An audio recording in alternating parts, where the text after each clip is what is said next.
Hello everyone and welcome to Core 2021 M21, whatever you want to call it. The Core set spoilers. Day 1. It is the morning after the night before in England and I am cracking straight on. I've got 49 cards to show you. So, we're going to go straight into it. And in no particular order, I've just smashed them all into a file and we're just going to go through them and pretty much first reactions, although I have seen a few of these cards before. We're starting with Reign of Revelation. The reason that it's got a Modern Horizons logo on it is because the M21 version was in another language and I couldn't find an English version, but there is a reprint of it, which is a common, 3 and a blue, to draw 3 cards and discard a card. Lots of card draw is what I can see from a blue perspective, which we love. So, Baneslayer Angel for the first card. 3 white for a 5/5 angel. Liking angels coming back. Flying, first strike, lifelink, protection from demons and from dragons. So we can see a lot of keywords in there, and protection is back. So we've got protection specifically from demons and from dragons, which says to me, angels, demons, and dragons are back. So that is pretty awesome. Don't mind a 5/5 flying for 5 with first strike and lifelink. Everything you want from an angel. Really cool. Mangara the Diplomat. For 3 and a white, it's a 2/4 human cleric with lifelink. Whenever an opponent attacks with creatures, if 2 or more of those creatures are attacking you, and or planeswalkers you control, draw a card. Whenever an opponent casts their second spell each turn, draw a card. So this is a white card draw that basically draws you a card no matter what they do. Unless they're going to play one card, like basically cast one spell, or attack with just one creature, or attack someone else if you're playing some multiplayer format. And this has got lifelink. I mean, this is going to be a key card for a lot of people, I think. And don't we know humans absolutely need it? So, yeah, love that card. And it's legendary, so potentially commander material maybe. Oh, pack leader. So first thing you'll notice on this card, dogs. Hounds have been replaced with dogs. Excellent. Just the right thing to do, and I'm liking that they're making these changes to bring the right subtypes in. Pack Leader is a 2/2 for 2. We love 2/2 for 2. Just a rare. Other dogs you control get +1/+1. Love it. Tribal, bit of dog tribal. Whenever Pack Leader attacks, and this is interesting, prevent all combat damage that would be dealt this turn to dogs you control.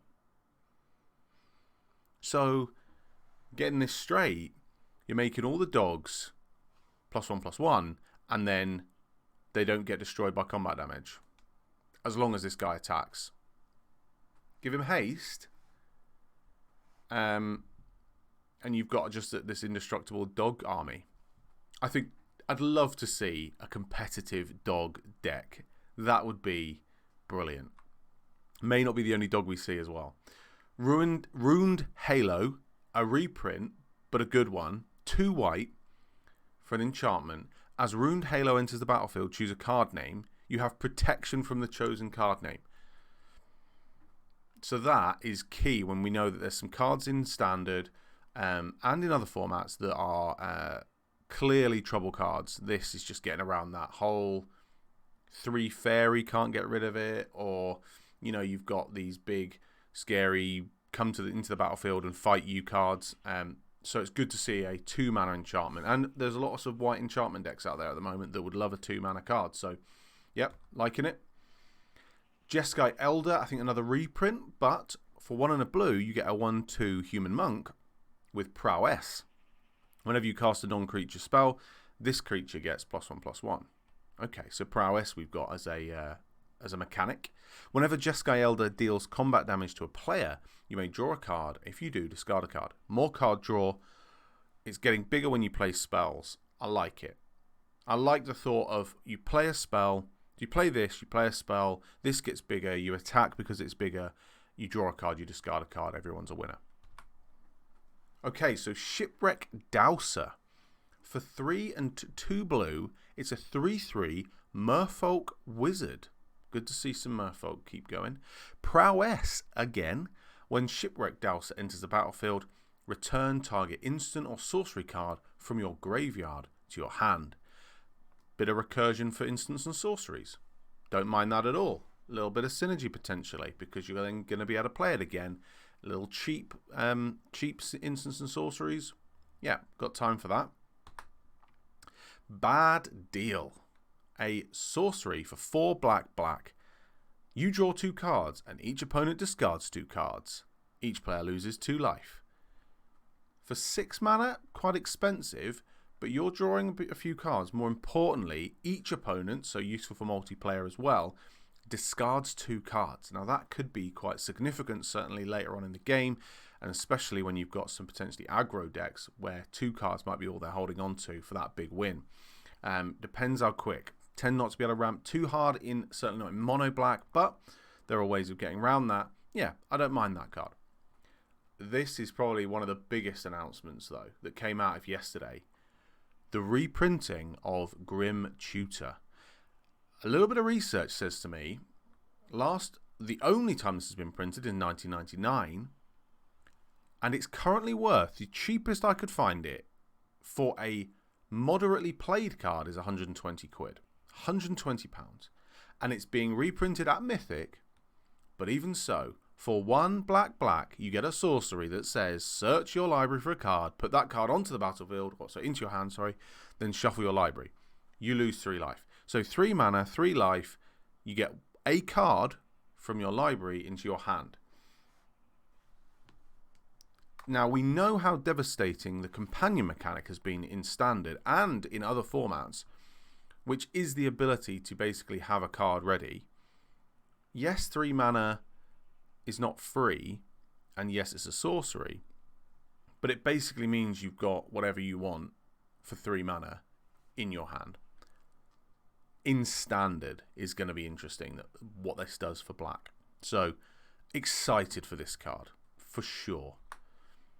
Peer into the Abyss. Hopefully I've not got multiple prints of some of these. If I do, we'll skip over them. Peer into the Abyss. Another expensive black card with some of the creepiest artwork I've probably ever seen. Thank you, Izzy, whoever you are. 4 black, 7 mana for a sorcery. Target player draws cards equal to half the number of cards in their library and loses half their life. Round up each time. That's a lot of cards. If you've not got a lot of life and you've got 7 mana kicking about, in Commander or in any format, to be honest, this is scary. Some combos for sure to be played with this card.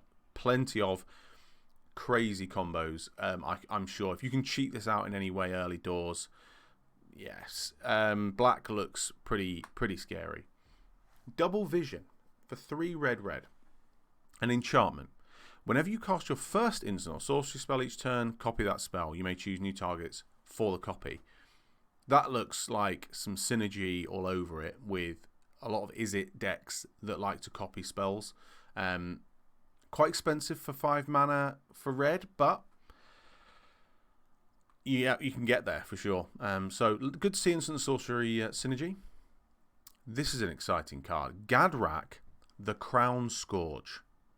Or Scourge. It's a 3 mana, 5/4 dragon with flying. Gadrak the Crown Scourge, whatever you want to call it, can't attack unless you control 4 or more artifacts. At the beginning of your end step, create a treasure token for each non-token creature that died this turn. So this card is a heavy synergy artifact kind of, but with the treasure tokens potentially not necessary. I feel like you bring him out in a red aggro deck, potentially even some form of red sacrifice, and you just destroy a load of your own creatures or the opposition's creatures, maybe with like even shocks and things like that. Create a load of tokens, and as soon as you've killed 4 creatures, all of a sudden you're getting a 5/4 flying Dragon. And you've got the mana ramp. Oh, yeah, that's a card right there. That is a card. Fierce Empath. I think this is another reprint. A 1/1 elf for a 2 and a green. When Fierce Empath enters the battlefield, you may search your library for a creature card with converted mana cost 6 or greater. Reveal it and put it into your hand, then shuffle your library. So another tutor-style mechanic, getting a big creature, which for green, great. No one loves to run a rampy green deck, big and stompy, and all you get are mana dorks and ramp. And you never find the big hitter. So this is a way of getting that big hitter into your hand. I like that you can search your entire library and not just the top few cards. So I've got some time for that one, especially if you've got a really big creature that you need and it wins you the game. Maybe we'll see some of those big creatures. We definitely saw some in Ikoria. Llanowar Visionary. More Llanowar cards. 2/2 for 2 and a green for an elf druid. More elf druids. The world needs more elf druids, apparently. When Llanowar Visionary enters the battlefield, draw a card. Bit of card draw for green. Tap and add 1. So, 1 green, that is. So the tapping and adding 1 green for 3 is quite expensive. It's a 2/2, so it's not dying straight away versus some 1/1s, but it is still dying to shock. And shock is still in the standard for at least this set. When Llanowar Visionary enters the battlefield, draw a card. Good. I'm not convinced. It's good. I'm not convinced. It's amazing. Primal Might, X and a green for a sorcery. Target creature you control gets +X/+X till the end of turn. Then it fights up to 1 target creature you don't control. Like it. Flexible. You can give it 1/1 for 2. Give it 2/2 for 3. You get the picture. Fighty. Yeah, I like the flexibility of it, especially if we're going to continue to see big creatures out and about. Kyrian Dryad. I'm going to pronounce it that way. Tell me I'm wrong. A 1/1 for 1 and a green. It's a Dryad. Whenever you cast a spell that's white, black, blue, or red, got that in the wrong order, but even so, put a 1/1 counter on Kyrian Dryad. So this is in a multicolour deck, going to be useful in terms of some of the commander decks. I don't necessarily see this forming a particularly significant standard card, but hey, you know, you're playing splashing green maybe just to get this out and then playing a load of other cards. Could be a slow burner. Indulging Patrician. For 1 white black, a 1/4 vampire noble with flying, lifelink. At the beginning of your end step, if you gained 3 or more life this turn, each opponent loses 3 life. We don't mind lifelink vampires. Got a lot of time for it. A 1/4 blocker with lifelink that punishes them for attacking because of the whole gain life, lose life. Interesting card. White, black. Do they need it? Does Orzhov need it? I like a vampire. Oh, this card. Okay. Chromatic Orrery for 7 mana. Is a legendary artifact. Forget standard in my opinion for this one. We're looking at commander big time. You may spend mana as though it were mana of any colour. Tap and add 5. 4/5, you can tap it and draw a card for each colour among permanents you control. I say forget standard. I'm sure there's a way of sneaking this into standard. The minute this drops, it doesn't matter what cards are in your hand colour-wise. Doesn't matter what land you've been playing.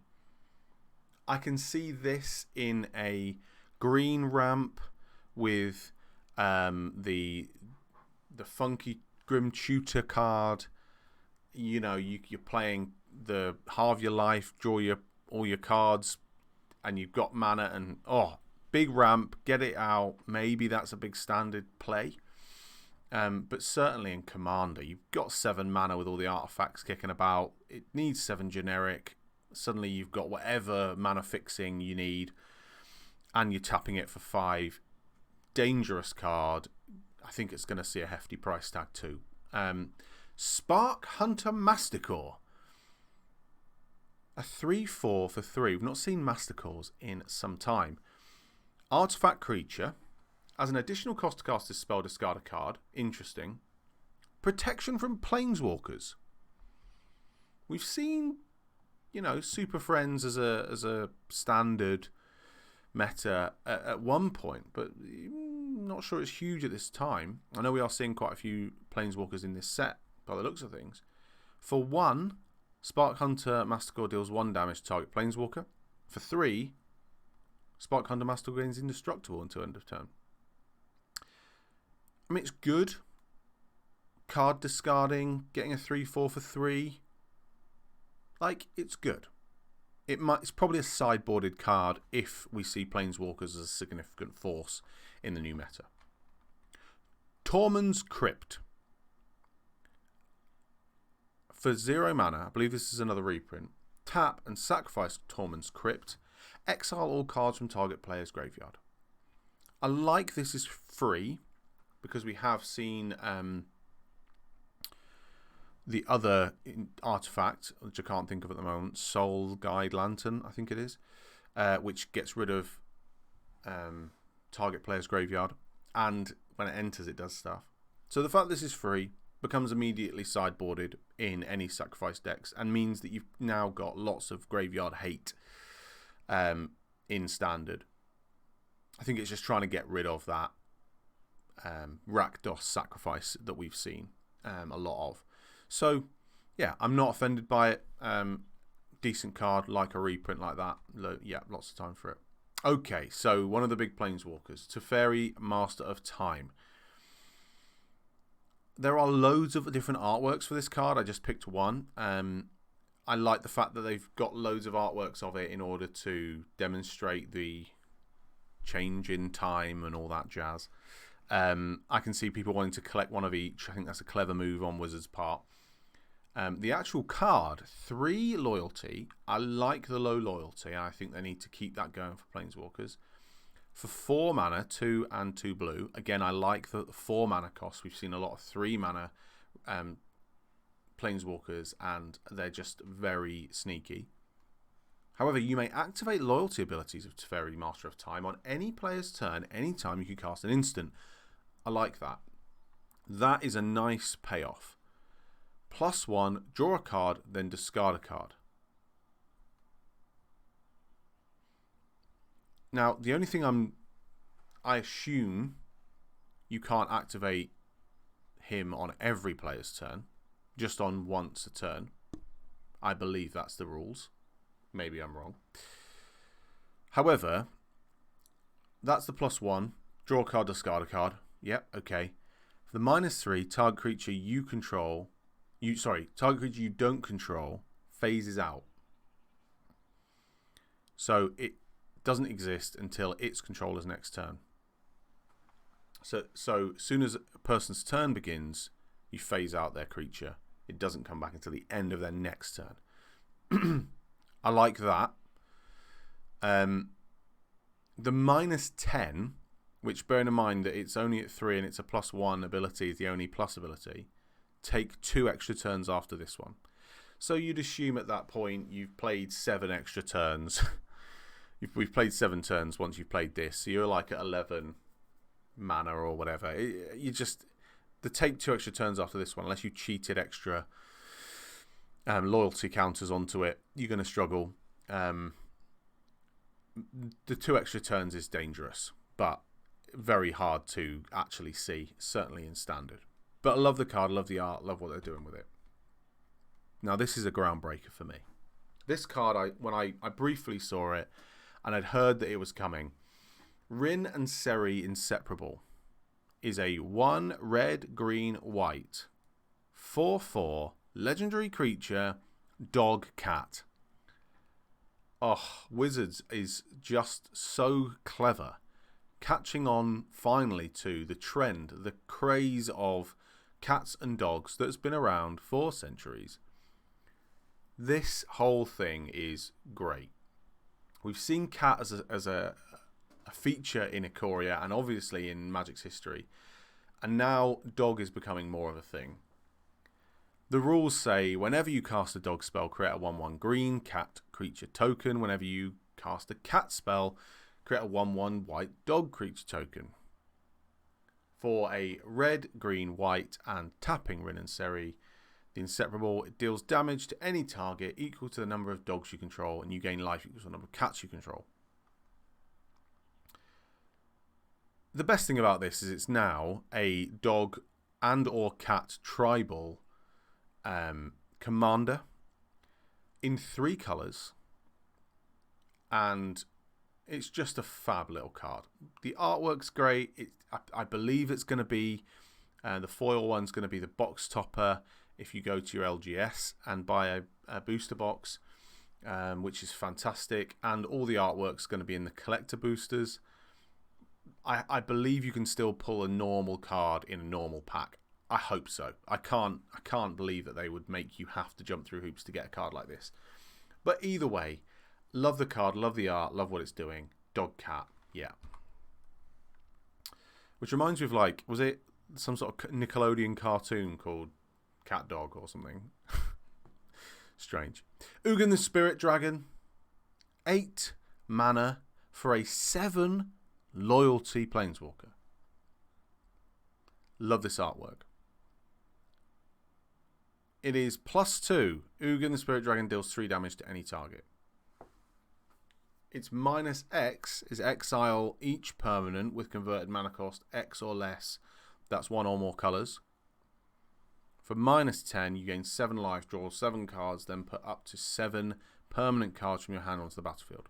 So what this card is doing to me is saying artifacts, monocolour, potentially large coloured creatures. It's got a bit of quick removal for anything 3 or less with its +2 ability. I mean, you've paid 8 mana for it. We've seen some big ramps, some artifacts that ramp you. Yeah, this could be a great end game state in Standard, but definitely an artifact kind of commander deck staple. Teferi's Ageless Insight. If you would draw a card except the first one you draw in each of your draw steps, draw 2 cards instead. For a legendary enchantment, like it, doubling up card draw. Blue needs more card draw apparently.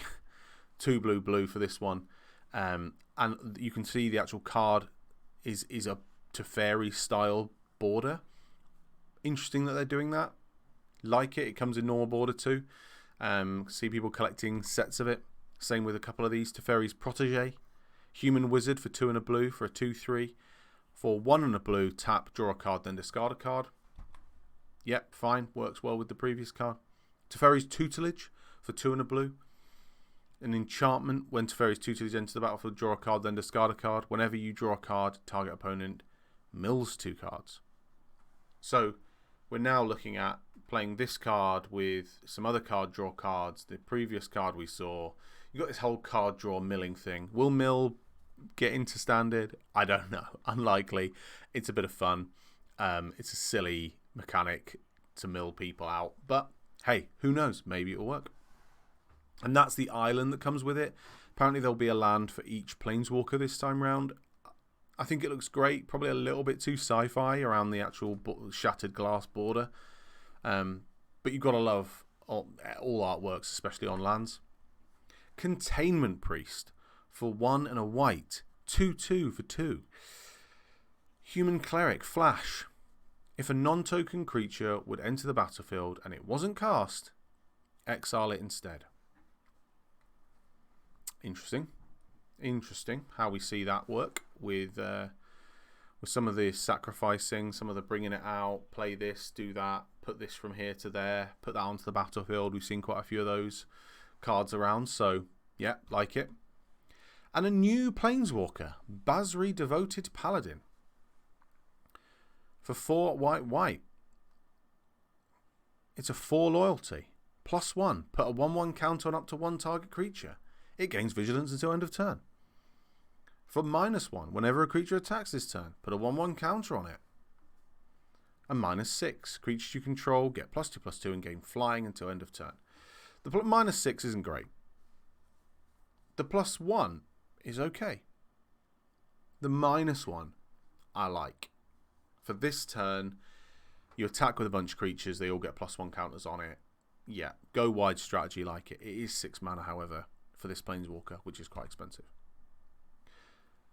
Adherent of Hope, a 2/1 for 1 and a white. Human Soldier. At the beginning of combat on your turn, if you control Basri Planeswalker, put a 1/1 counter on Adherent of Hope. I believe some of these are going to be from the Planeswalker decks that we'll probably see. Basri Aegis. 2 white for a sorcery. Put a +1/+1 counter on each of up to 2 target creatures. You may search your library and or graveyard for a card named Basri Devoted Paladin. Reveal it and put it into your hand. If you search your library this way, shuffle it. Sigilled Contender. For 3 and a white, it's a 3/3 human warrior. Sigilled Contender has lifelink as long as it has a 1/1 counter on it. So some counter synergy there. Teferi, Timeless Voyager. We've seen a few reprints of some of these cards. I shan't go into too much detail, but 4 blue for 4 loyalty. +1 is draw a card. -3 is put a creature on top of its owner's library. And -8 is each creature target opponent control phases out. So we're seeing phasing again.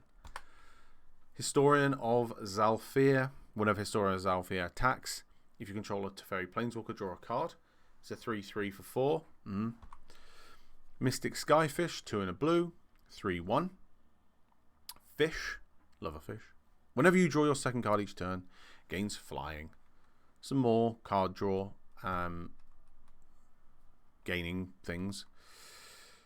Teferi's Wavecaster, I believe, is a reprint. 3 blue for a 3/3 Merfolk Wizard with Flash. When Teferi's Wavecaster enters the battlefield, you may search your library and or graveyard for a card named Teferi Timeless Voyager. Reveal it and put it into your hand if you shuffle, blah, blah, blah. So it's fetching Teferi for you. Liliana Deathmage, another reprint. For a 4 black for a 4 loyalty. For a +1, return up to 1 target creature card from your graveyard to your hand. Recursion. -3, destroy target creature. Its controller loses 2 life. Yeah. And then -7, target opponent loses 2 life for each creature card in their graveyard. Bit of destruction. And your Liliana Fetch, which is 3 black for Liliana's Scourge. Sorcery. Go fetch it. Basically, destroy a creature and go fetch. 2 and a black for a 3/2 Human Wizard. At the beginning of each end step, if a creature died this turn, you may put a loyalty count on Liliana's on a Liliana Planeswalker you control. So Scrounger, Liliana Scrounger, okay. Don't mind it. Get a few Lilianas out there. Yeah, nice. Spirit of Malevolence, a 2/1 for 1 and a black. Spirit. When Spirit of Malevolence dies, each opponent loses 1 life and you gain 1 life. Yeah, okay. Bit of life gain in there I can see working, potentially. And again, another reprint, Chandra's Flames Catalyst for 4 and a red. 5 loyalty. +1 is dealing 3 damage to each opponent. -2, you may cast target red instant or sorcery card from your graveyard. If that spell will be put into your graveyard, exile it. So that's useful. Some of these red cards that are expecting a lot of instants and sorceries. Then discard your hand for the -8. Draw 7 cards. Until end of turn, you may cast spells from your hand without paying the mana cost. So that's quite a nice ultimate. I like it. And Chandra's Firemaw, the 3 red 4/2 Hellion with haste. When it enters the battlefield, go and fetch Chandra. Carol Keep Disciples, 2 red for a 4/3 Human Monk. Whenever you activate a loyalty ability of Chandra Planeswalker, deals 1 damage to each opponent. So quite a bit of damage dealing there. I like it. Quite expensive cards though. And Stormcaller for 2 and a red for a 3/2 Ogre Shaman. When Stormcaller enters the battlefield, it deals 2 damage to each opponent. Again, lots of this damage dealing. And Garruk Savage Herald, I believe another reprint, for 4 green for 5 loyalty. +1 is reveal the top card of your library. If it's a creature card, put it into your hand. Otherwise, put it onto the bottom of your library. For the -2, target creature you control deals damage equal to its power to another target creature. bit of fighting. And a -7 until the end of turn. Creature you control gain. You may have this creature assign its combat damage as though it weren't blocked. Again, quite a good ultimate. I like the put creatures into your hand thing. But again, very expensive in terms of 6 mana. And then the War Steed, which fetches Garruk for 3 green. It's a 3/5 Rhino with Vigilance. When it enters the battlefield, go and get Garruk. Predatory Worm for 3 and a green. It's a 4/4 worm with Vigilance. As long as you control a Garruk Planeswalker, you get +2/+2. And Wildwood Patrol is a 4/2 Centaur Scout with Trample for 2 and a green.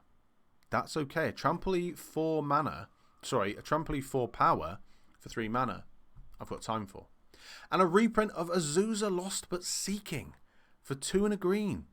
She's a 1/2 human monk. You may play 2 additional lands on each of your turns. We talked about ramp, talked about green ramp. I like it. I like that on potentially turn 2, if you've got some ramp in your hand, out she comes, and she allows you to instantly play more. I think the big ramp we've already seen in Standard, we're going to see it even more. Great card. And we're back to the start. There you go, guys. Half an hour of 49 of our spoiler cards. I'm going to try and do these videos like I did before, pretty much daily, as we see new cards released. I'll either do it in the morning and get it out for you, or I'll try and sort it out in the evening. It depends when the cards all drop. They seem to drop in American time, so I don't get them. End up doing some cards some days and not others, some not on other days. So thank you very much for watching. Much appreciated. We'll see you again tomorrow, potentially for more of these spoilers. And yeah, let's get the hype going for Core 2021. See you guys later on. Bye.